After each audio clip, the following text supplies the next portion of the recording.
Welcome to Larry's Library. This week I read The Twilight Man, Rod Serling and the Birth of Television. This is an original graphic novel. The edition I have is the hardcover. This hardcover just came out this year.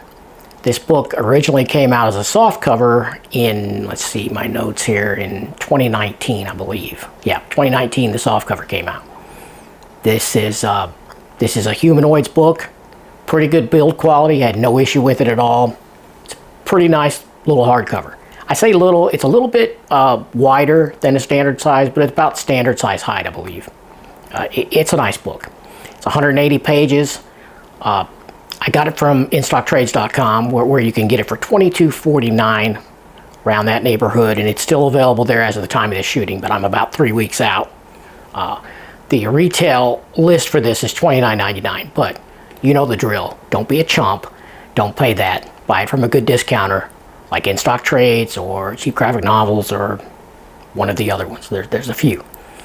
But yeah, this is written and drawn by Corinne Shodme. And it's, as far as what the contents, this doesn't collect anything. This is an original graphic novel, which, you know, even though I'm an old school guy, I'm an old guy and an old school guy with comic books, I really do appreciate and prefer the original graphic novel format anymore as far as new content. I'd rather it be just like this, rather than a collection. You know, it reads nicer, it's a nicer edition. I just love it. I really like it. But this is about Rod Serling. Now, if you don't know who Rod Serling is, if you're in a different country maybe that didn't have access to the Twilight Zone, or if you ever heard of the Twilight Zone, or you're very young and you just haven't been exposed to it yet, you know what? You're in for a treat, because you need to go. I'm sure it's available streaming somewhere. You can actually get it on YouTube, but you can probably find a better deal somewhere else as far as paying for it. But if you haven't seen the television series The Twilight Zone, you know, I envy you in a way, because you get to experience it for the first time. But it is world-class television, world-class sci-fi. Some of the best stuff ever produced for TV was the Twilight Zone TV series. They were half-hour shows, like 22, 23 minutes without commercials. And, you know, I grew up watching reruns of this. I mean, I'm not even old enough to have seen it when it aired, but it was in syndication forever, you know, when I was young. And I grew up watching that show with my dad, and, you know, it's just spectacular. And it holds up, too. I've watched a few episodes in the last couple of years, and they hold up really well. Spectacular writing. But why am I talking about that? Why am I talking about a TV show? Because that's most people's interest in Rod Serling, is from his series, The Twilight Zone, which he wrote many of the episodes. And he was the narrator and the on-screen host for every one of them. World famous for that. So this book tells the true story of his life. It talks about his time in the military, the horrors of war that he faced. He was a paratrooper. He was an amateur boxer. He wasn't very good at it, but he enjoyed trying, even though he failed many times. And this book shows you that in quite a lot of detail. It is a black and white book, but it does have some really nice art. I was on the fence about it first. I thought it might be a little too cartoony for my taste. But it's deceptively simple, this art, because while the faces are basically sort of simply drawn, a lot of the backgrounds and bodies of water and vehicles and buildings and things are in very intricate detail. So this art sneaks up on you and surprises you, and it's really good. Yeah, I had a really good time reading this one.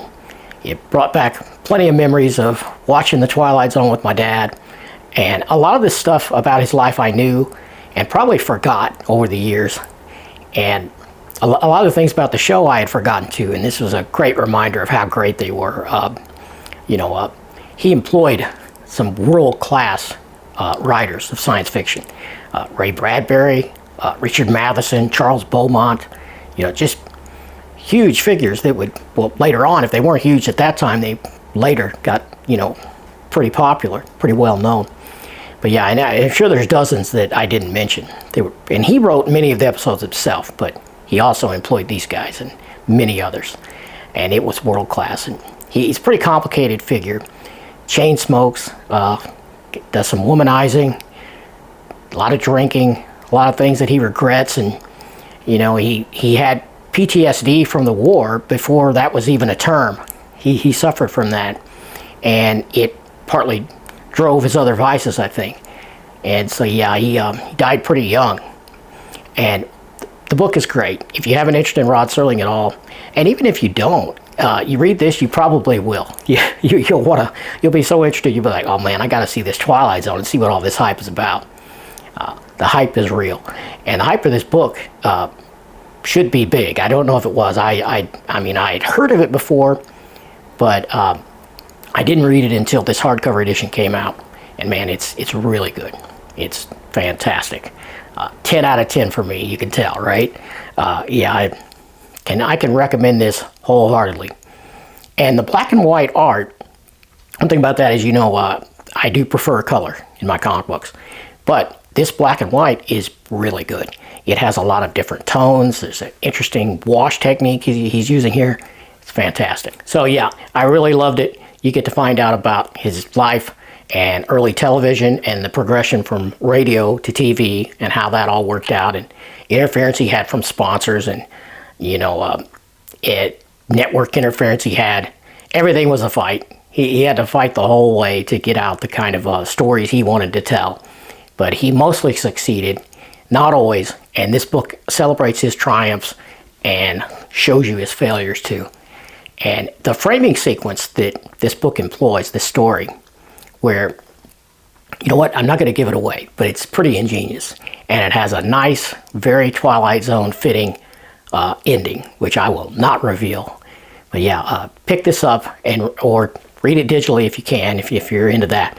But if you want a nice hardcover edition, buy it and read it. The softcover and the hardcover are both still available at the time of the shooting.